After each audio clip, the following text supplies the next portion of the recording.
Hello all my YouTube friends, it's Logan Albright back here with another book review for your viewing pleasure, and today I'm talking about William Faulkner's 1930 novel, or novella one might say, As I Lay Dying, considered by many to be the pinnacle of Faulkner's work. I had only read one Faulkner book before this one, which is Light in August, and I liked it but I didn't love it, so I thought I'd give him another chance and read one of his most highly regarded works, As I Lay Dying, and I'm really glad I did because it was an awesome book. It was really entertaining and enjoyable and very innovative and strange. So let's talk about it. As I Lay Dying is about a family in rural Mississippi whose mother dies and they have to transport her body into a nearby town because her dying wish was to be buried with her extended family in the town of Jefferson, which is a little bit away from the farm where they live as a family. And a series of obstacles crops up which prevents them from doing this in a convenient fashion. It's described on the cover of the book as a dark comedy, and I think that's accurate. I was a little confused by it at first as I was reading it because it doesn't seem much like a comedy at first. It's very tragic and it's very gruesome in times, but it gets pretty funny by the end. It's a weird mixture of genres because it's a little bit slapstick. There's all this business with a coffin that they're trying to transport across country and how much trouble they have with it. It reminds me of like a Laurel and Hardy short or something where you can't get what you're trying to do and everything bad happens. And there's a lot of really, tragic things that happen along the way, but they become comical in how excessive they are and how many things happen.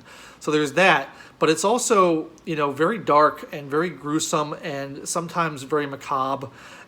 There's a lot about death, as you might imagine. It reminds me in places about like Edgar Allan Poe. It reminds me of someone like that.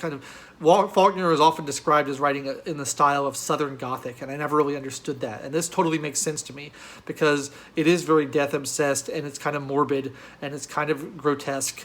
There's a lot of things about the dead body that are pretty gross and pretty out there, but it is funny in places. I laughed out loud in a couple of spots because the dialect that he writes for these people in Mississippi is often very funny and very comical.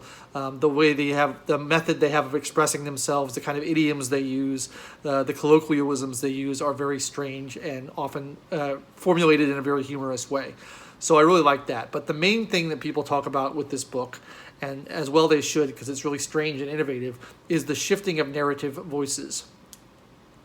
So most novels are either written in the first person, whereas the narrator is part of the story and he's telling you about what happened. I was there and I saw what happened and I'm going to tell you about it.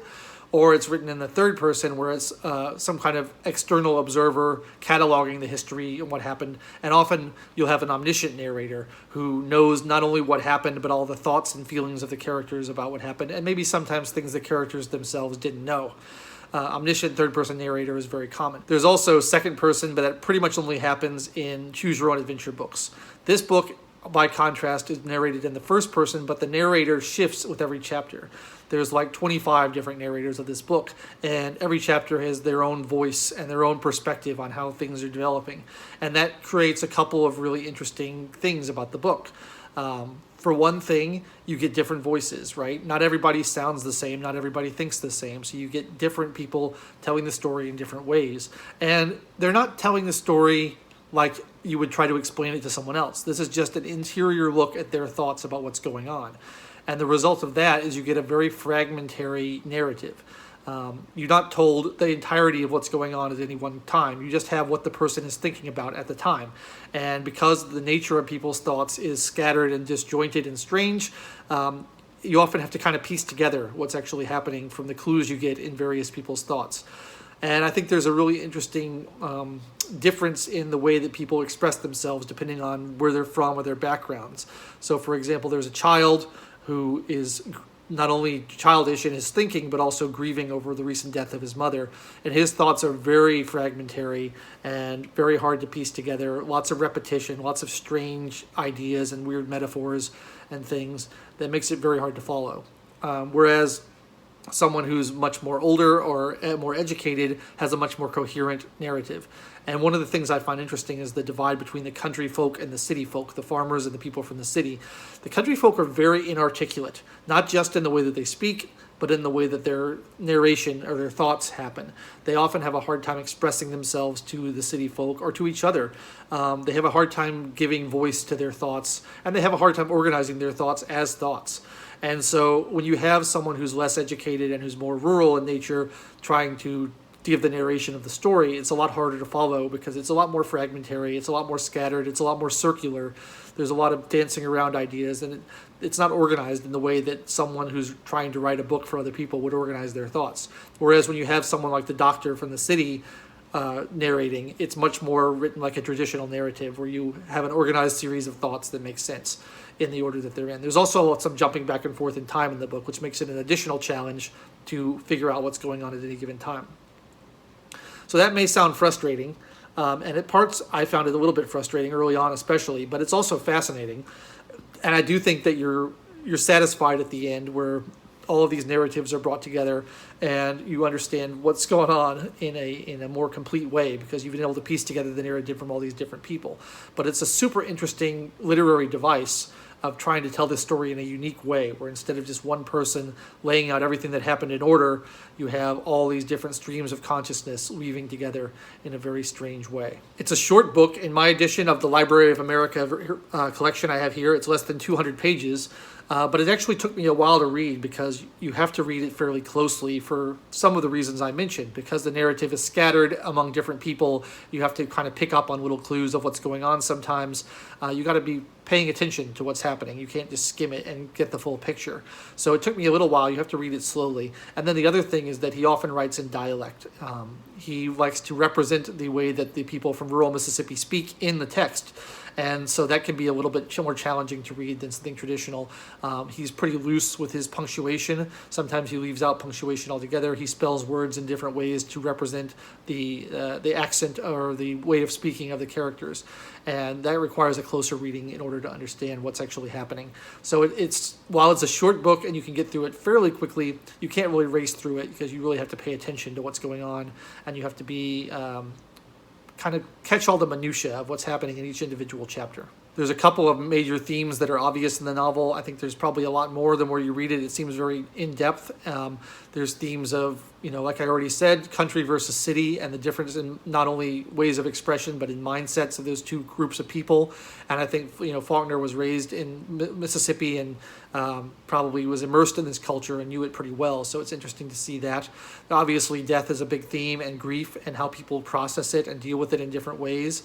I like that the characters are drawn in a very distinct way. So you have different ones, different people have really different mindsets about dealing with things. One of the children, the mother who dies, has 5 children, 4 boys and 1 girl, and all the boys are different.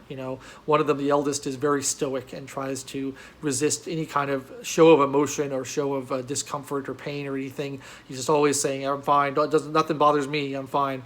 You have one who's a little more bitter and sour and not really satisfied with his family. You have one who's described as sort of touched. He's a little bit off, and people talk about him, people gossip about him. And, for most of the book, he seems fairly normal, but not for all of the book. So you have these different personalities. And then you have the daughter who's, and the young kid is a kid and behaves like a kid. And then you have the younger daughter as well, and she's got a different perspective. So drawing those different perspectives on what's happening and those different narrative styles really makes for a rich story, because it's not all told from the same point of view. It's not all told in the same voice. He does a great job of differentiating those characters.